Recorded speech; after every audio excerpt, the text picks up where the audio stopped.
Hello and welcome to another Conversations with Dr. Westman. Today we're going to be chatting about changing behavior to obtain long-term health and the role it plays as it pertains to adapting new habits into our lifestyles. This is a challenging task for most people, but something that you're quite familiar with in your everyday practice. Is that right, Eric? Yes, yeah, it is. So can you tell our listeners a little bit about the mental changes that need to adopt ahead of time um, to set themselves up for success? Yeah, so when you're starting a lifestyle change, especially one including food or the diet, there are a lot of things that come into play. I mean, it's almost too much to talk about it. I mean, because they're all very personal, very individual. But what we try to do is target the biggest factors for people. And of course, when you're starting a simple and relatively uncomplicated kind of keto diet like we teach, we start with a certain set of foods. And so the roadmap or the instruction for the behavioral change of what foods to eat is rather simple. That as part of the strength of the program we use is that the food that I want you to stay to is all on one sheet of paper. And there was that old saying that if you want to make something simple, boil it down to one side of an 8.5 by 11 sheet of paper, and that's basically what we have. So you can see the whole plan and be sure about what foods to eat. Now that's simple, but it's not always easy because it's the foods that you're not eating and the behaviors you've had in place for often many years or decades that will thwart you just staying to that food list. And I understand that, but there's a percentage of folks who just sail right through. All they need is the knowledge, and I didn't know, so they follow this. They've been taught that the low fat diet, and all those behaviors of cutting the fat off and all that would be the answer, and it wasn't the answer for them. They think that it has to be difficult or hard or have hunger, and so we make sure that people understand that. And I don't know, I think maybe a third of people, maybe half of those who start and get the right information just sail right through. So the biggest information and behavioral change has to do with the food that you purchase, the food you have in the house, the food that you eat, or that you eat at restaurants or fast food places. Those are not off limits either. Now, many people, use addiction, whether it be food or drinking or smoking or drugs, as a coping mechanism to deal with feelings of stress or boredom or anxiety, or even to prolong feelings of joy. What role does psychology play in weight management? Well, it's huge, no question. And I would say just about everyone who comes to my office for weight or diabetes management or fixing reversal, they say they emotionally eat.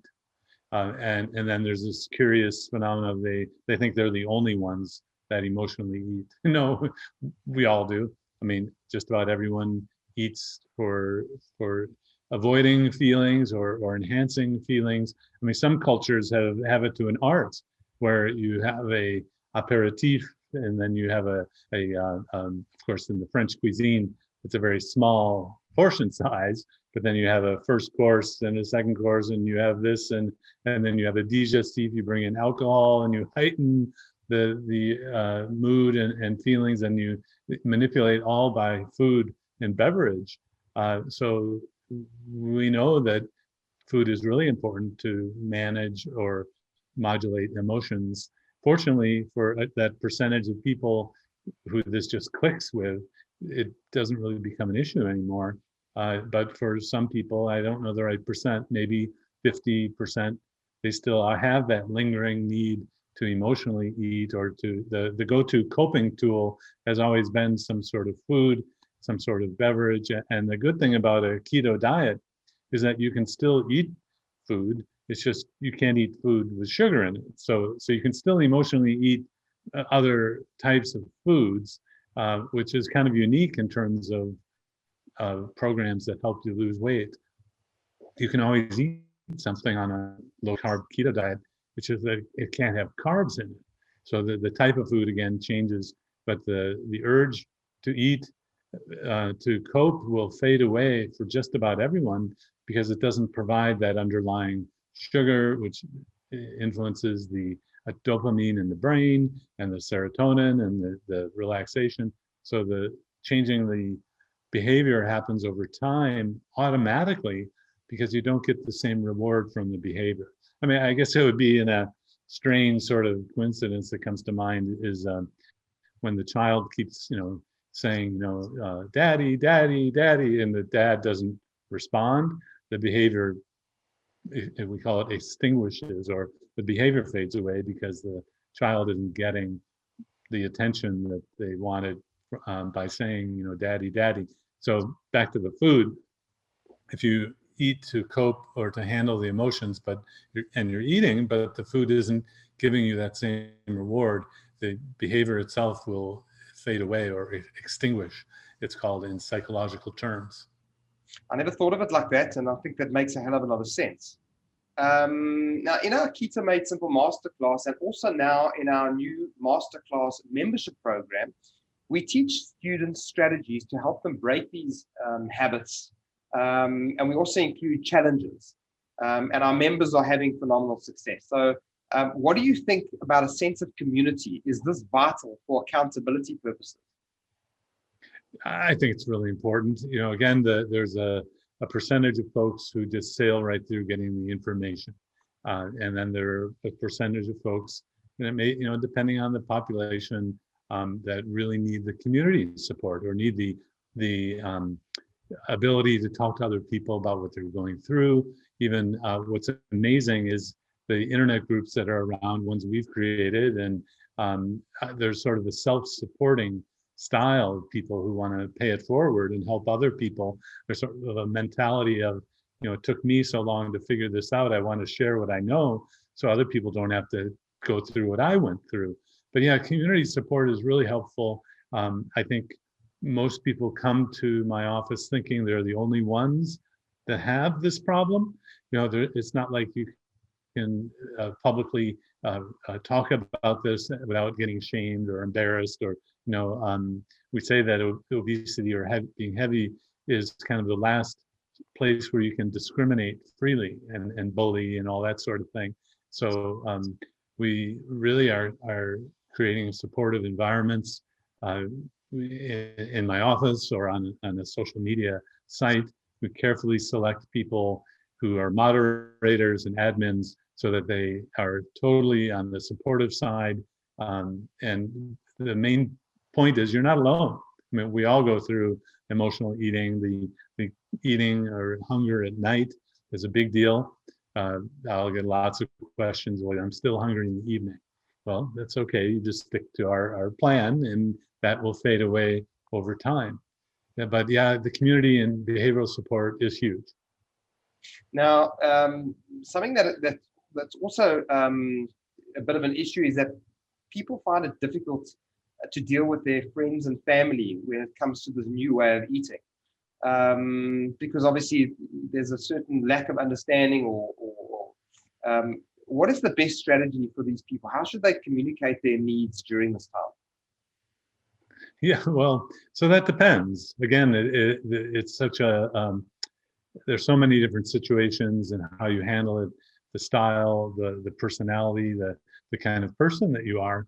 So I'll try to help someone come to grips with what's going on. I mean, you can say things like, I'm thank you so much. You accept the food, and then you just don't eat much of it or any at all. That's kind of the you really don't want to ruffle anyone's feathers, But then I hear, well, but I was at the party and the host would be offended if I didn't eat the food.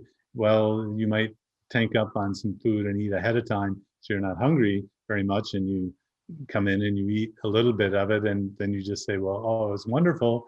All people want is that you enjoy it, and if they put time and effort into preparing the meal, that you do enjoy it and say that it's wonderful, and then you can just say, artfully, tactfully say, I'm just so full, it's so wonderful, and then change the subject. I remember Dana Carpenter, who's in the low-carb world and has some great cookbooks and early in the whole, this is, going back 15, 20 years, like me being in this that long.